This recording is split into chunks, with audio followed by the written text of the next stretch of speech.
Hello and welcome to the Bulls on Parade Talk, providing Houston Texans coverage 365 days a year to all the sports fans out there.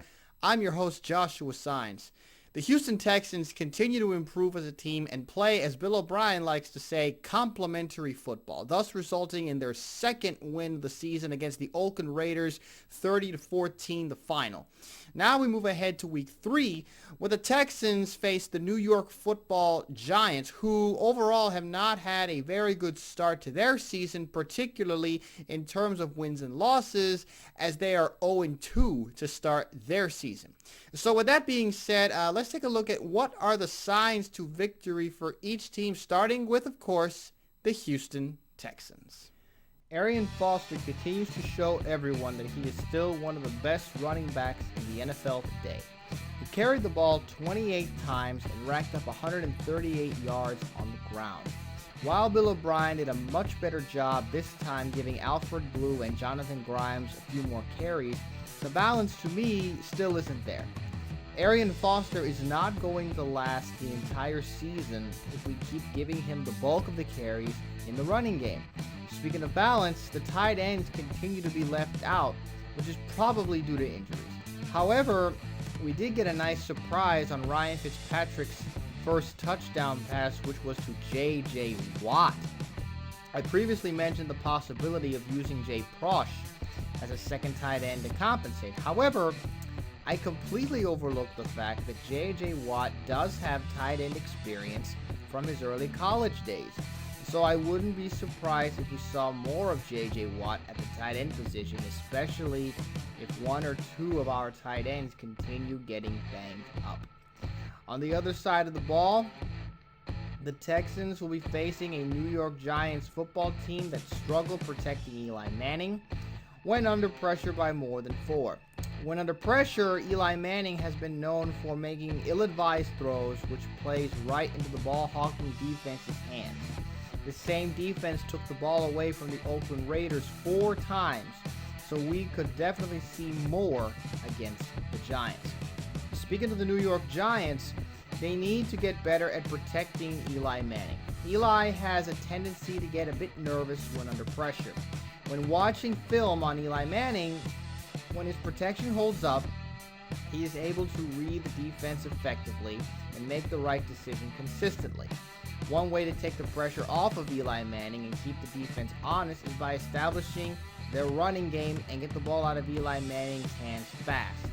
When the New York Giants won those 2 Super Bowls in 2007 and 2011, they had 2 things working for them: defense applying continuous pressure and a running game. They need to find a way to give the running backs more room to run to neutralize that aggressive pass rush. At the same time, and speaking of an aggressive defense, they need to find a way to get back to their Super Bowl-like defense and slow down Arian Foster as well as pressuring Ryan Fitzpatrick. So far, the Redskins and Oakland Raiders were unsuccessful in getting to Ryan Fitzpatrick. Could the Giants in Week 3 finally find a way to get to the Texans quarterback? We shall see.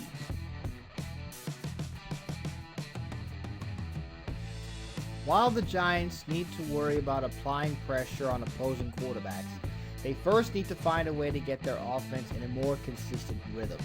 On certain plays, the Giants got bailed out by pass interference or illegal contact penalties, which kept a few of their offensive series going.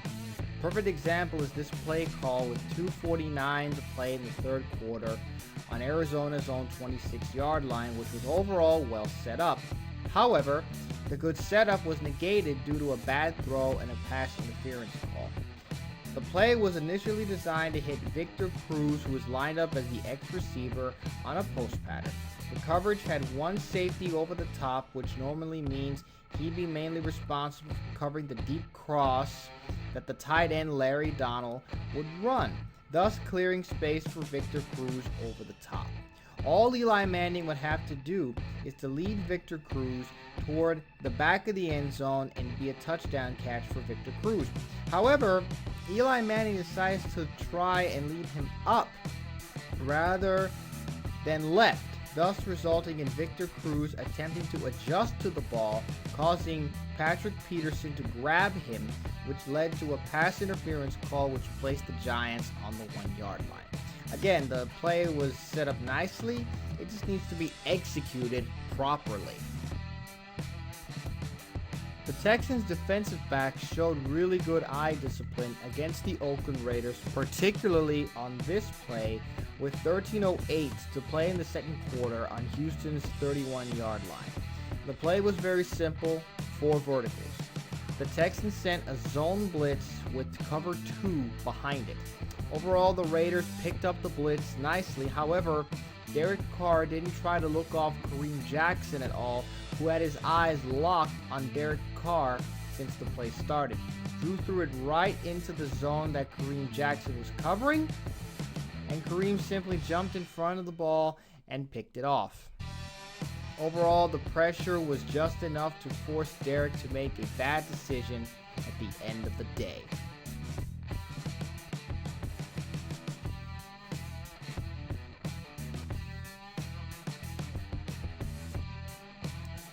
For the Texans, my X factor remains to be Whitney Mercilus for the same reasons. He was a bit of a non-factor in the game against the Oakland Raiders as he only recorded 1 tackle. With Clowney out until week 5 at the earliest, he needs to step up and take some pressure off of J.J. Watt. After all, teams are beginning to recognize the kind of nightmare J.J. Watt is on the defensive line. Therefore, they will start to double or triple team him more often. This gives guys such as Whitney Mercilus and even Brooks Reed an opportunity for one-on-one matchups that they are most capable of winning, especially against the Giants' offensive line. For the Giants, my X factor is going to be Jason Pierre-Paul. He has not been himself since his injury.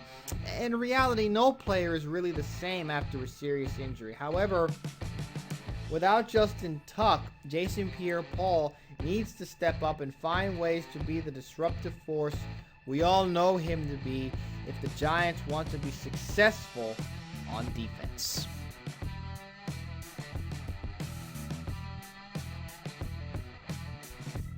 The main sign to look out for in this game is execution. Which team will come ready to play starting from their first snap? So far, the Texans have shown up after starting slow in the first half of their first game against the Washington Redskins. The New York Giants, on the other hand, are looking for ways to get themselves started quicker and more effectively, especially in the running game. At the end of the day, football is a team game. It will all come down to the basics of assignment football. Knowing your role, trusting what you've learned in the classroom and on the field, as well as making the proper decisions while everything else is happening around you so fast. I believe the Texans will have a clear advantage at this point.